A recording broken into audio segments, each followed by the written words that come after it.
The final note of the song seemed to hang in the air forever, a single, shimmering thread of sound that refused to break. It vibrated through the wood of the piano, through the floor of the stage, and out into the vast, silent room.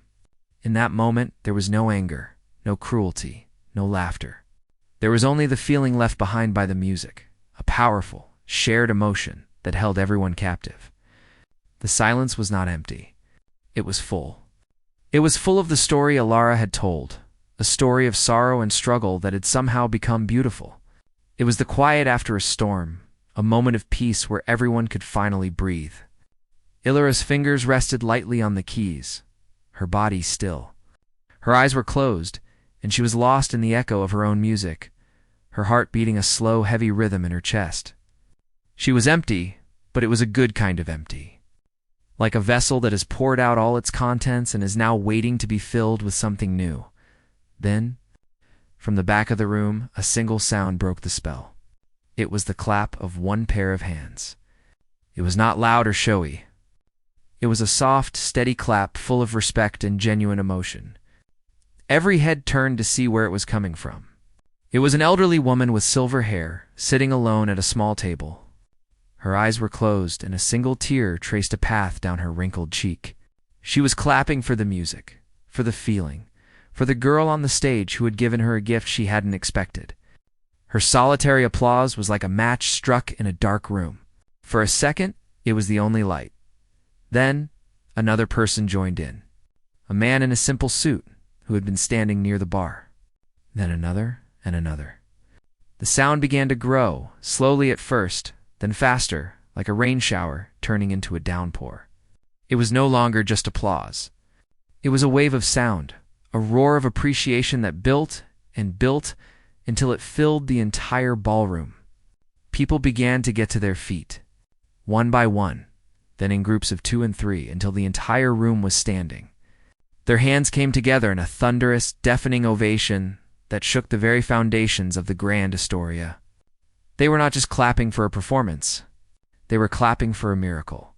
They were clapping for the invisible girl who had made them see. Ilira's eyes flew open. The wall of sound that hit her was overwhelming. She saw a sea of faces all turned toward her, their expressions transformed. The smirks were gone, replaced by looks of awe, of wonder, of deep emotional respect. The woman who had been crying earlier was now smiling through her tears, clapping so hard her hands must have stung. The angry man from the front table was on his feet, his face a picture of pure astonishment. She looked for the man who had laughed at her, Mr. Finch.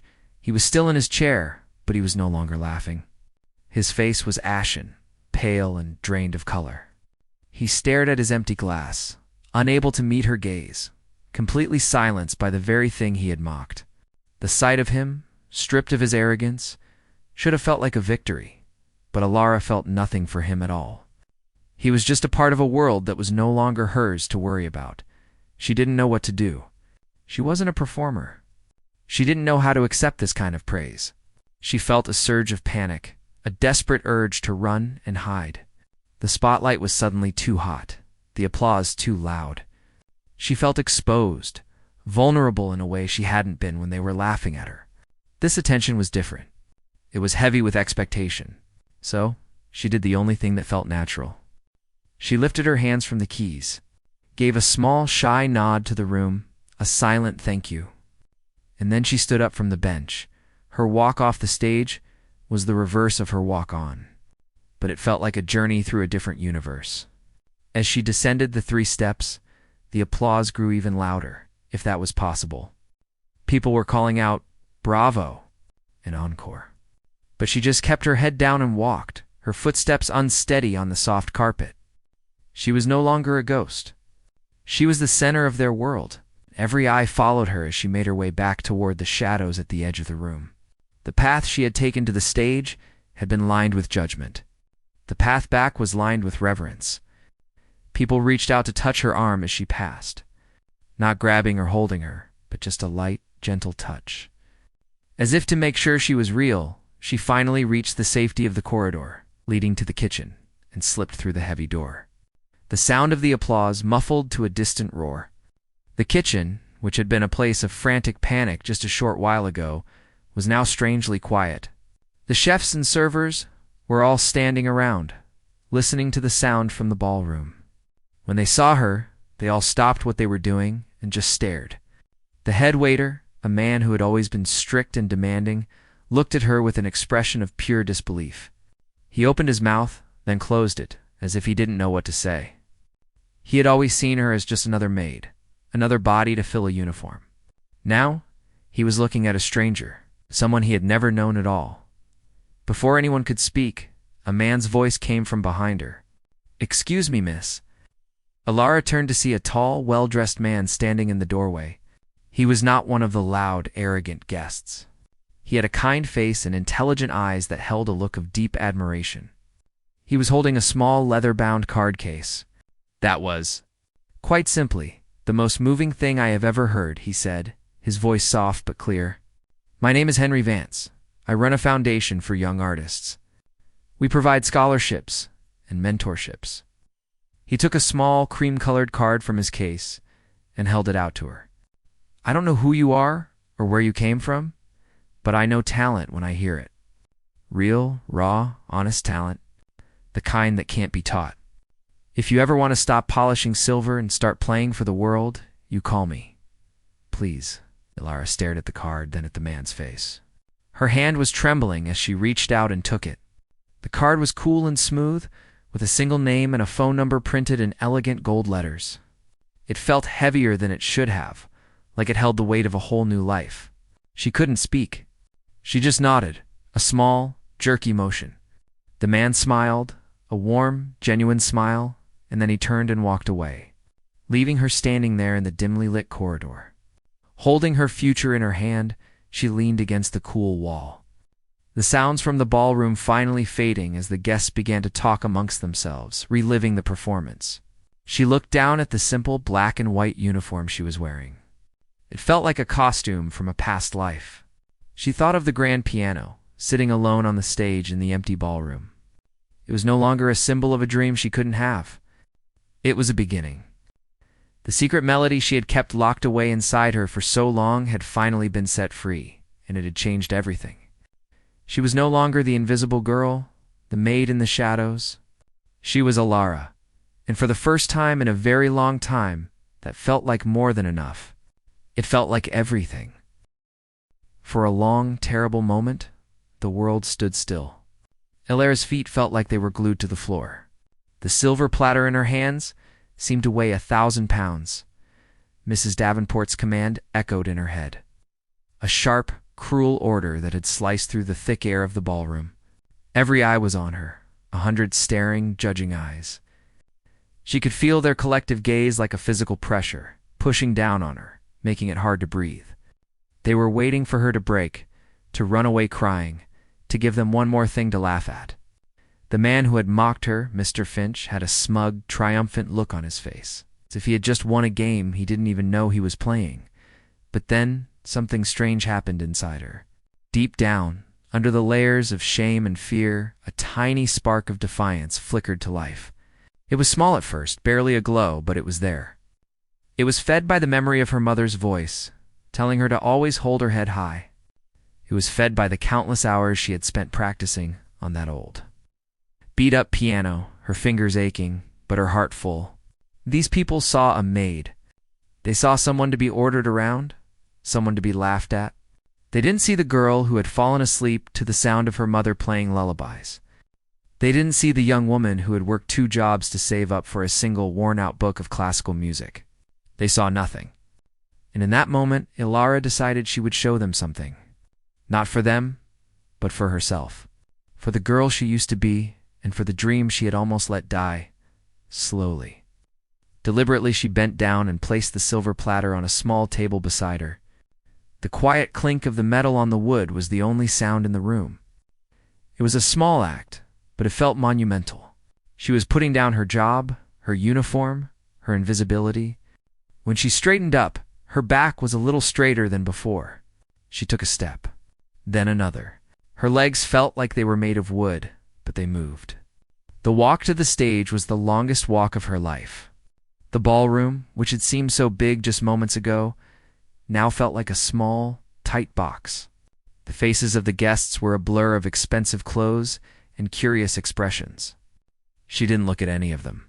She kept her eyes fixed on the stage, on the 3 steps that led up to the single spotlight, and the grand piano waiting in the center of it.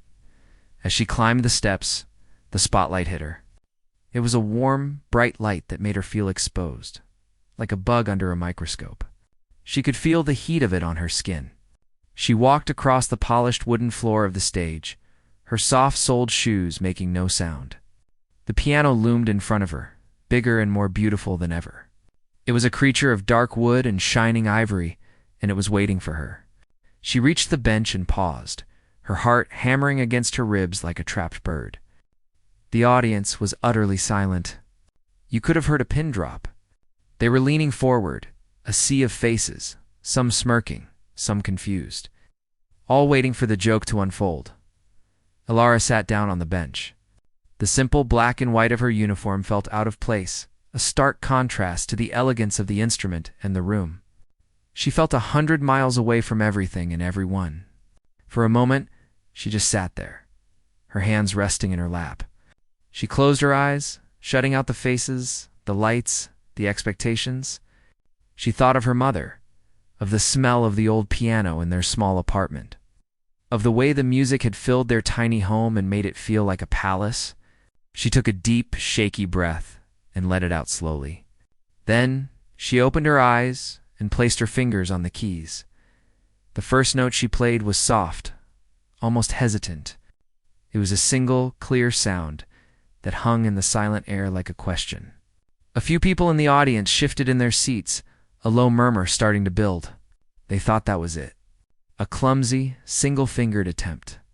But then, her other hand joined in, and a melody began to form. It was a simple, sad tune at first, full of a quiet loneliness that everyone in the room could feel, even if they couldn't name it. The smirks began to fade. The whispers died down. People stopped fidgeting with their jewelry and their napkins. They were listening. Then the music changed. The sad melody grew, twisting into something more complex, more powerful. Her fingers, which had seemed so unsure at first, began to dance across the keys. They moved with a speed and a grace that seemed impossible. It was no longer a simple tune. It was a storm of sound. The music was full of a struggle, a frantic energy that spoke of hard work, of long nights, pushing against something that was trying to hold you down. The notes tumbled over each other, a waterfall of sound that was both beautiful and fierce. Ilara was no longer aware of the audience. She was no longer the maid on a stage. She was just the music. Her eyes were closed, her body swaying slightly with the rhythm, her fingers flying across the ivory keys, as if they had a life of their own.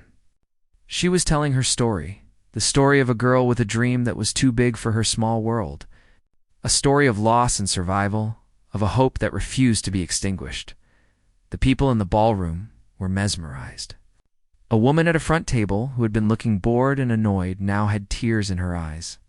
The man who had been so angry about the cancellation sat with his mouth slightly open, his glass of wine forgotten in his hand. Even Mr. Finch, the man who had laughed at her, was staring, his face a mask of disbelief and confusion. The arrogant smirk was gone, replaced by a look of sheer awe. The music was filling every corner of the room, pushing out the anger, the disappointment, the cruelty. It was a force so powerful and so pure that it left no room for anything else. The ballroom, which had been a place of conflict just minutes before, was now a place of shared emotion, a place where everyone was connected by the sound of a single girl's heart poured out through 88 black and white keys. The music reached its peak, a soaring, triumphant melody that seemed to lift the very ceiling of the ballroom. It was a sound of victory, of breaking free, of standing tall in the spotlight and refusing to be ashamed. It was the most beautiful, most heartbreakingly honest thing any of them had ever heard. And then, as quickly as it had begun, it softened. The storm passed, leaving behind a few gentle ringing notes that slowly faded into silence. Ilara played the final chord and let her fingers rest on the keys. The last note hung in the air, vibrating, full of all the feeling she had just poured into it. And then there was silence. A complete, total, breathless silence that was heavier and more profound than any sound. She had done it. She had silenced the room. The anger in the Grand Astoria ballroom was like a living thing. It moved from table to table, a low, ugly grumble that vibrated under the expensive carpet and through the legs of the polished chairs. The beautiful room now felt like a trap. The guests, who had arrived feeling so special and important, now felt cheated. Their expensive evening had turned into a waste of time. And they were looking for someone to blame. Mrs. Davenport had disappeared backstage, probably trying to figure out how to survive the night. But her absence only made the crowd's mood worse. People were standing up, walking around, their voices getting louder and more demanding. The soft classical music had been turned off, and now the only sounds were the sharp, unhappy voices of the wealthy and the clinking of glasses being slammed down onto tables. In the middle of all this chaos, Ilara was trying to do her job. She had been given a task by the head waiter: polish the silver serving platters that would be used for the dessert service. If there even was one. It was a strange, quiet job in the middle of a storm. She found a small, out-of-the-way corner near the stage, where the light from a single wall lamp cast a soft glow. She took a deep breath, trying to block out the noise, and focused on the task at hand. She held a large oval platter in one hand and a soft, clean polishing cloth in the other. The silver was cool and heavy. As she rubbed the cloth over its surface in small, steady circles, she watched her reflection distort and then clear in the shining metal. It was a mindless, repetitive task, and for a moment, it was a comfort. It was something she could control, something that had a clear beginning and a clear end. She could make this piece of silver perfect, even if the rest of the world was falling apart. But her small bubble of peace was not to last. A group of men at a nearby table had been drinking heavily. Their loud, boisterous voices were cutting through the general noise of the room. One man in particular, a large man with a red face and a booming voice that seemed to fill every corner of the ballroom, was holding court. He was telling a story about a business deal, slapping the table to emphasize his points, and his friends were laughing loudly, hanging on his every word. Ilara kept her head down, hoping he wouldn't notice her. She was just a shadow in the corner, a girl polishing a plate. But the man, whose name she would never know, was bored and angry, and he was looking for a new source of entertainment. His eyes scanned the room, dismissing the angry guests and the flustered staff until they landed on her. He saw her there, quiet and focused, and a cruel, amused glint appeared in his eyes. He cleared his throat aloud, theatrical sound that made his friends turn their attention to him. He gestured with his glass in Ilara's direction, a lazy, dismissive wave of his hand. "Well, now," he boomed, his voice dripping with sarcasm. "It seems our main attraction has fled the scene." He paused for effect, letting his words hang in the air. A few people at nearby tables stopped their own complaining to listen. "Since we've been left so high and dry," the man continued, his voice growing even louder, "perhaps we should find some new talent. Right here in this very room." He chuckled, a low rumbling sound that was not at all friendly. His friends laughed with him, sensing that something mean was about to happen. The man leaned forward, his eyes fixed on Ilara. "I have an idea. Since the hired help is all that's left, perhaps we should audition the staff." A wave of snickers rippled through his table. Ilara's hands stopped moving. Her heart started to beat a little faster, a drum of warning in her chest. She didn't look up. She kept her eyes fixed on the silver platter, praying that he would just move on, that he would find someone else to bother. But he wasn't finished. He was enjoying this. "I'm sure the girl over there," he said, his voice full of fake kindness, has a very thorough touch. "You can see it in the way she polishes that silver." He let out a short, sharp bark of a laugh. "I bet she could play us a lovely tune on that dust rag she's holding." That was it. The moment the words left his mouth, the dam broke. A loud, cruel wave of laughter erupted from his table, and then spread to the people nearby who had been listening. It wasn't a happy sound. It was a sharp, mocking noise that felt like a physical blow. Ilara froze, her entire body going rigid. The heat rushed to her face, a hot, burning blush of shame that she couldn't control. She felt 100 pairs of eyes on her. She was no longer invisible. She was the center of attention, but not in a way she had ever dreamed of. She was a joke. In that moment, she wasn't a person with feelings or a past or a dream. She was just the maid, a silly, insignificant creature to be laughed at. The laughter echoed in her ears, loud and overwhelming. It sounded like the laughter from her old school when the other kids made fun of her worn-out shoes. It sounded like the laughter of the landlord's son when he saw her carrying her mother's groceries. It was the sound of being small, of being powerless, of being less than everyone else. She wanted the floor to open up and swallow her whole. She wanted to melt into the wallpaper, to become as invisible as she had been just a minute ago. Her fingers tightened on the silver platter, its cool surface the only real thing in a world that had suddenly turned sideways. She could feel tears prickling at the back of her eyes, but she fought them back. She would not cry. She would not give them the satisfaction. She just stood there, her head bowed, her body perfectly still, enduring the humiliation as the laughter slowly died down, replaced by a new, uncomfortable silence. The people who had laughed went back to their drinks, their little moment of fun over, but the damage was done. The air was thick with it, and Lara felt like she was choking on it, just when she thought she couldn't bear it for another second. A sharp, desperate voice cut through the silence. It was Mrs. Davenport. She had come back onto the stage, her face pale and her eyes wild with a look that Alara had never seen before. It was a look of pure, raw desperation. She stared out at the restless, angry crowd. Then her eyes landed on Alara, still frozen in the corner. And in that moment, a terrible, twisted idea was born in her mind. The cruel joke had given her an idea, a last, desperate attempt to save herself. Fine. Mrs. Davenport's voice cracked like a whip, making everyone jump. She pointed a trembling finger directly at Alara. You. On the stage. The command was so sudden, so unexpected, that for a second, Alara didn't understand. She looked around, wondering who Mrs. Davenport was talking to. But there was no one else. She meant her. Since Mr. Finch finds our situation so amusing, Mrs. Davenport continued, her voice rising with a frantic energy, perhaps he would like a demonstration. You, get up here. Now. The room fell silent again. But this time, it was a shocked, electric silence. Every head turned from Mrs. Davenport to Alara. Alara felt like a deer caught in the headlights. Her mind went blank. The stage? She wanted her to go on the stage? After what had just happened? The humiliation of being laughed at was still fresh, a raw, open wound. And now, she was being commanded to walk into the very center of the room, to climb the steps where the famous pianist was supposed to be, to stand in the spotlight. It was a punishment. It had to be. Her first instinct was to refuse, to shake her head, to run back to the safety of the kitchen. But she looked at Mrs. Davenport's face, at the wild, pleading look in her eyes.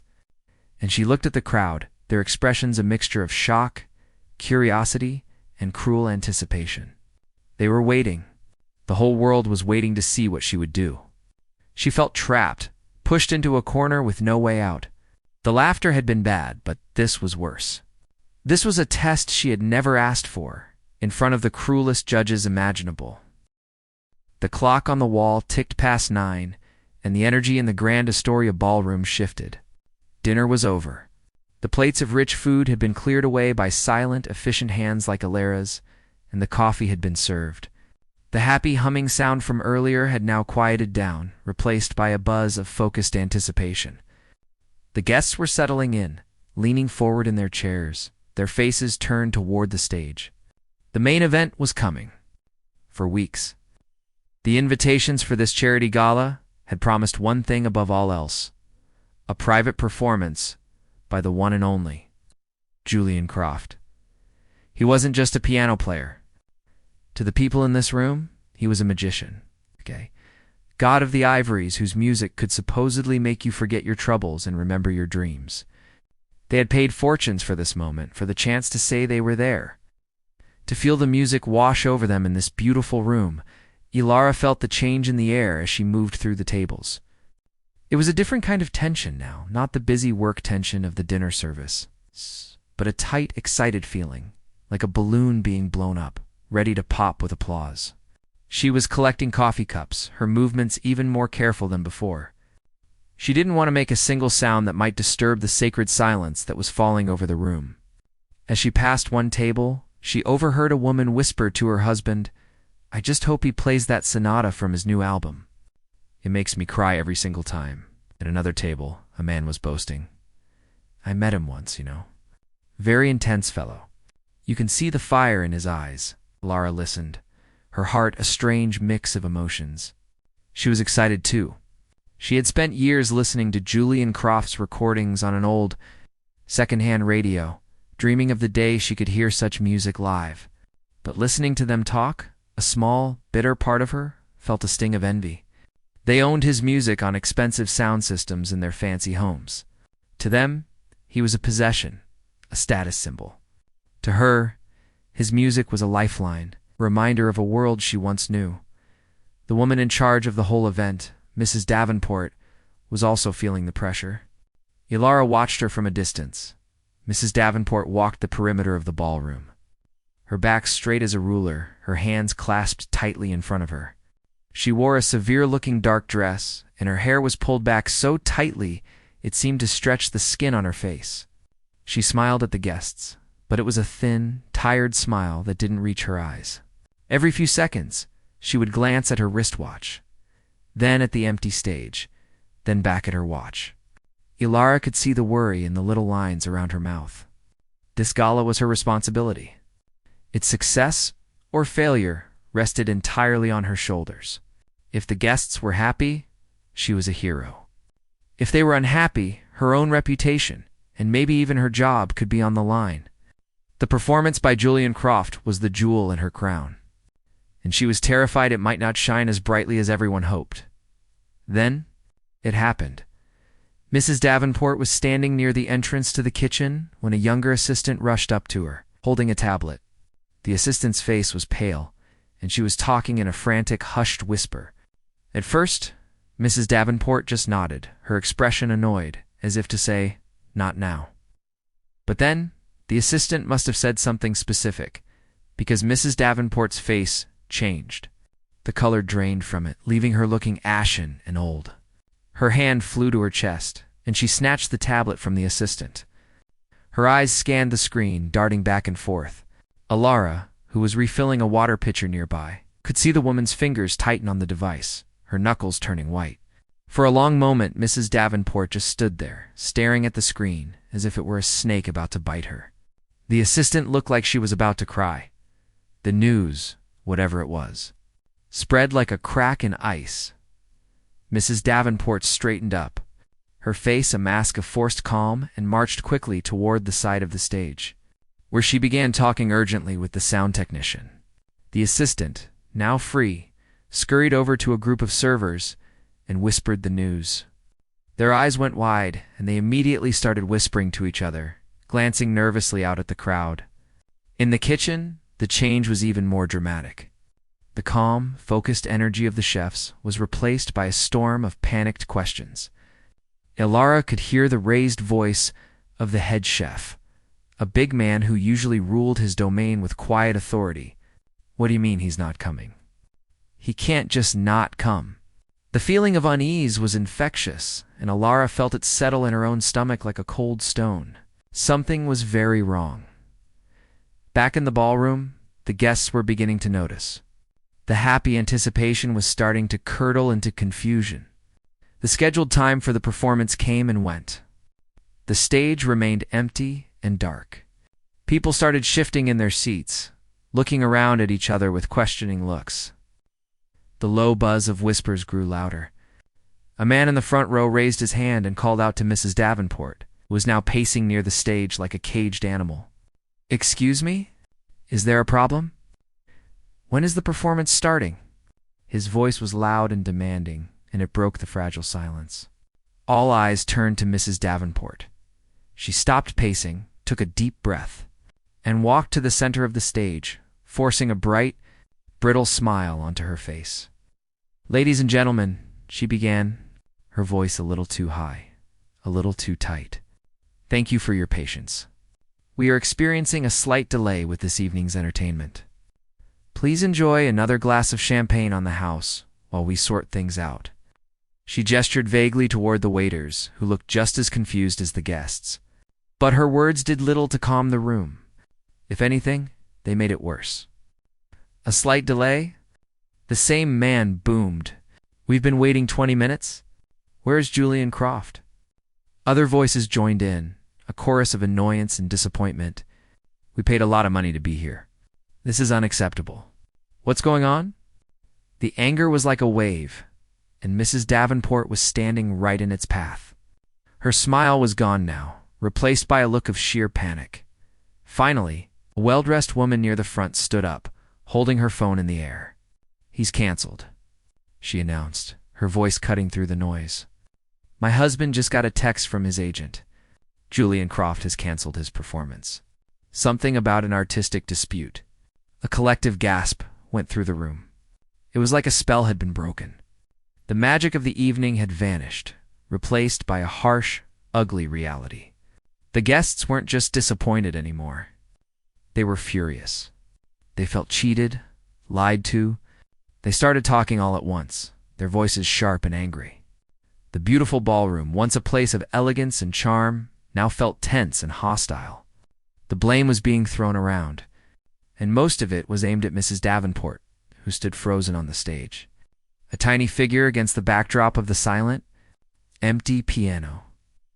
Ilara stood in the shadows near the kitchen doors. Holding her empty tray and watching the chaos unfold, she felt a strange mix of feelings. There was a part of her that was almost relieved. The painful ache of watching someone else live her dream was gone. The piano would remain silent tonight. But that relief was quickly drowned out by the anxiety that filled the room. She could feel the anger of the guests like a physical thing. It made her want to shrink away, to become even more invisible than she already was. She saw Mrs. Davenport's face, a picture of desperation and failure, and she felt a pang of sympathy. The woman was trapped, with no way out. The crowd was turning into a mob, and their evening, which had promised so much beauty, was ending in nothing but bitterness and resentment. The air was thick with it, and Ilara knew, with a sinking feeling, that this was not the end of the trouble. It was only the beginning. The Grand Astoria ballroom was a world made of light and laughter. Chandeliers hung from the high ceiling like frozen waterfalls of crystal, throwing little sparks of gold onto everything below. The air was thick with the smell of expensive perfume and the sweet, bubbly scent of champagne. Women in long, colorful dresses that swished when they moved laughed with men in dark, sharp suits. Their voices all blended together into a happy, humming sound that filled the huge room. It was a place for people who shone, people whose lives looked as polished and perfect as the silverware on the tables. And in the middle of all this sparkle, moving quietly through the crowd, was Ilara. She was a shadow in a simple black and white uniform. A ghost whose job was to make sure the shining world kept turning without a single spot or smudge. To the guests, she was just part of the scenery, like the potted plants in the corners or the thick red carpet under their feet. They didn't see her face, only the tray she carried or the glass she refilled. Her world was not one of laughter, but of quiet observation. She heard the snippets of conversations, the business deals made over a dessert plate, the gossip shared. Behind a gloved hand, the friendly arguments about politics and art. She was a keeper of secrets she never asked for. Floating through a life that was not her own, her movements were practiced and silent. She had learned to walk in a way that took up as little space as possible, her steps light on the thick carpet. Her eyes were always scanning, not at the faces of the rich and powerful, but at the details. A wineglass nearing empty, a crumb fallen on a tablecloth, a guest whose smile was starting to look tired. She would appear as if from thin air, clear the plate, refill the drink, and then vanish again. It was a skill, being invisible. It meant you could go anywhere and hear anything, as long as you made no one feel your presence. Tonight, her focus was on a long table near the front, where a group of older men were telling loud stories. There, laughter boomed over the soft classical music playing from hidden speakers. Ilara moved along the side of the table, her head slightly bowed, collecting empty champagne flutes. The glasses were delicate, cool to the touch, and she handled them with a care that was almost reverent. As she reached for one glass, a man gestured wildly with his hand, almost knocking the tray from her grasp. She pulled back quickly, silently, her heart giving a little jump of fright. But the man didn't even notice her. His eyes were on his friend, his face red with amusement. He hadn't seen her at all. She was just the maid, a piece of the furniture that had almost been in his way. Taking a quiet breath, she continued her work, the small moment of fear already fading into the background, which is another part of her job. But even though she was invisible to them, Ilara saw everything. She saw the way a young woman in a blue dress kept checking her phone under the table, her smile looking a little sad. She saw how an old man held his wife's hand, their fingers wrinkled and intertwined, a quiet story of a long life together. She saw the truth behind the shiny surface, the small human moments that happened when people thought no one was watching. And as she worked, her eyes would always drift to the front of the room. There, on a small stage raised a few feet above the floor, sat the reason she had taken this job. It was a grand piano. It was big and black and beautiful. It's polished. Wood reflecting the lights of the chandeliers like a dark, still lake. To the guests, it was just another part of the decoration, the instrument that the famous pianist would play later. But to Ilara, it was the heart of the room. It was everything. She watched it from across the ballroom, a silent conversation happening only in her mind. She imagined the feel of the cool, smooth ivory keys under her fingers. She could almost hear the sound it would make, not the soft background music that was playing now, but something big and full of feeling, something that could make a whole room fall silent. A deep, familiar ache settled in her chest. It was a longing so strong it sometimes felt like a physical weight. Music had been her language before words ever came easily. She thought of a small, dusty apartment, the smell of her mother's cooking, and an old, upright piano with some yellowed keys. Her mother had been the one to teach her, not with strict lessons, but with joy. Her mother's hands, though worn from work, had danced over the keys, and she had taught Ilara how to make them dance too. Music had been their secret world, a place where they didn't have much money, but they had endless songs. But then things changed. Life got hard, as it often does. Her mother got sick, and there were bills to pay, and the old piano had to be sold. The music stopped. Lara's world, once filled with melodies, became quiet. She learned to be quiet too. She learned to be invisible, to work hard and to push the dream of playing down deep inside her where it couldn't get broken. Taking this job at the Grand Astoria was a strange kind of torture and a strange kind of comfort. It was torture too, be so close to such a magnificent instrument and never be allowed to touch it. But it was also a comfort just to see it, to know that such beauty existed in the world. A sharp voice cut through her thoughts. "Girl, more water here?" It wasn't said meanly, just casually, the way someone would order a meal. Lara turned to see a woman in a glittering green dress, gesturing to an empty water glass. The woman didn't look at Ilara's face, just at the glass, and then back to her conversation. Ilara gave a small quiet, "Of course, ma'am," even though she knew the woman hadn't heard her. She moved quickly to the nearest water station, her professional mask sliding back into place. She filled the pitcher, the cool water sloshing gently, and returned to the table.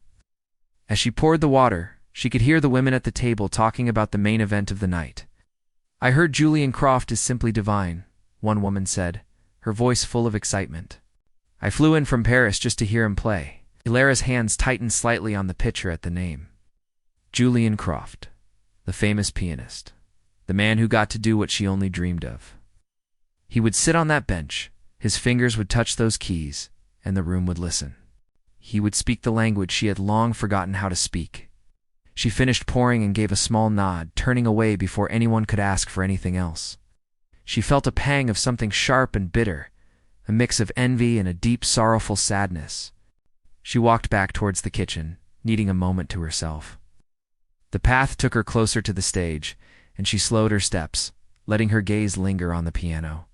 It was so close now. She could see the detailed carving on its legs, the way the single spotlight made the black lacquer gleam. In her mind, she was no longer a maid in a uniform. She was sitting on that bench. The room was dark, except for the light on her and the piano. She placed her fingers on the keys, and the first note she played was clear and strong, cutting through the silence. It was a note full of all the things she couldn't say, the loneliness, the hope, the hard work, the love for her mother, the dream that refused to die. The music would pour out of her, a story that everyone in the room would understand. Not with their minds, but with their hearts. They would stop talking. They would stop laughing. Would turn, and they would see her.